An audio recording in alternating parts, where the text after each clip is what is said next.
का रे, डोळ्यात पाणी का?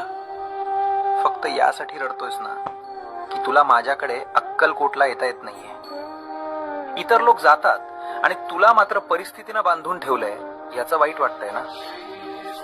तू तिथे येऊन त्या गर्दीत मला शोधतोस, पण मी तर तुझ्या घरातल्या त्या कोपऱ्यात तुझ्या देव्हाऱ्यात मांडी घालून बसलोय. बाळा, मंदिरात मी राजा म्हणून बसलोय लोकांचं गाऱ्हाण ऐकायला, पण तुझ्या घरात मी बाप म्हणून वावरतोय तुला सांभाळायला.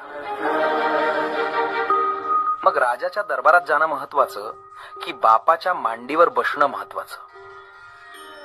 त्यामुळे अक्कलकोटला येता येत नाही याची खंत करू नकोस. आत्ता याच क्षणी डोळे मिट आणि बघ, मी तुझ्या समोर उभा नाहीये, तर मी तुझ्या आत बसलोय.